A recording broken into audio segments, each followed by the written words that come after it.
Hello. An article was recently published in the LA Times titled, "California's Changing Demographics Will Further Doom Republicans." It starts out with, "Democrats dominate politics in California, and Republicans are doomed for one simple reason, shifting demographics." It goes on to state that California is the future. It tends to be more non-Caucasian than most states. But we're heading into that for the rest of the nation. And how are Republicans doing in California?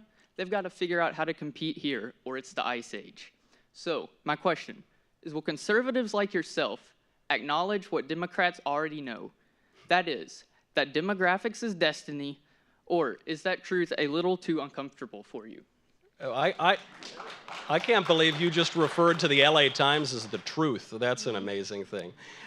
No, I won't acknowledge a Democrat's truth because I think it's not backed up by historical reality. To give a few examples, 5 of the whitest states in the country. What are the 5 whitest states? You've got Maine, New Hampshire, Vermont, West Virginia, and Montana. 3 out of those 5 states voted for Hillary Clinton in 2016. Very, very white states.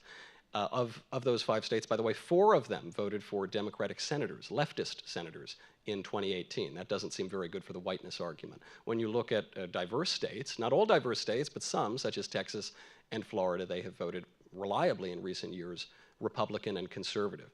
On to the point of demographics being destiny. Of course, the left is desirous of mass migration, because they think that if they flood the country without any sort of assimilation, if they discourage assimilation, then they're going to be able to dominate the electorate. That's part of their plan. But the idea that voting patterns are somehow hardwired into DNA is simply untrue, and I can prove it in a few different ways. For instance, right now, black voters identify heavily with the Democratic Party, 85 to 90% at some points. This was not always the case.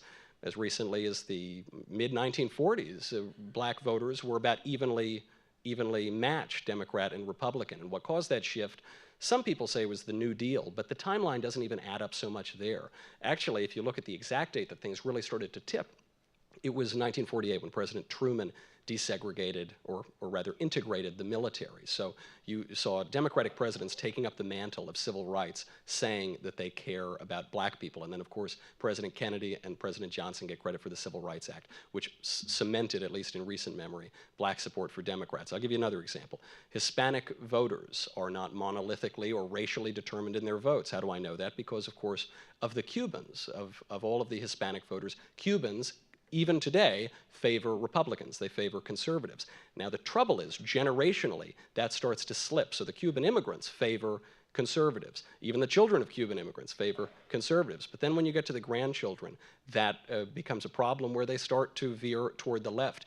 Obviously, that's not a racial problem. They have the same race as their grandparents. Obviously, that's not an immigration problem. The immigrants are more conservative than their grandkids. What it would appear to me more likely is that it is a problem of education, particularly an educational apparatus that from K to 12 and all the way through college and all the way through your master's and your PhD, if you stick on for that, you are told that America is evil, conservatism is evil, and leftism is wonderful. It's eminently clear to me that race is a minor factor here, and that ideas are the issue. So if we want to win moving forward, I think we need to stop these ridiculous and bigoted ideas that race somehow determines what you think about politics, and move on to a more human understanding and frankly, a more reasonable and civilized understanding of politics. You can follow up, sure. Just last year in the 2018 midterm, whites were the only group to vote predominantly Republican. African Americans voted 90% Democrat, Hispanics 69%, and I think Asians I just said 77%. That, didn't I? Yes, but what does it matter if they were more Republican in the past than today? Because it shows that it's not racially determined, which would appear to be your contention when you say demographics are destiny. So if they're not racially determined, then something else is at work here, which is exactly my point, and it would seem to be not your point. So, sure.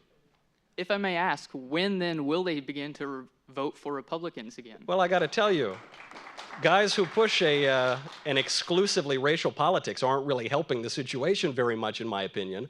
And if my thesis is correct, that the perception of one political party embracing black voters and another political party shunning them was a major motivator of the black support for the left, and that would seem to be borne out by historical reality, then what I would recommend is we not speak with racially exclusive language and with political ideologies that really don't seem to bear much with regard to reality and the reality of how we think about politics and the human person. It's a good question.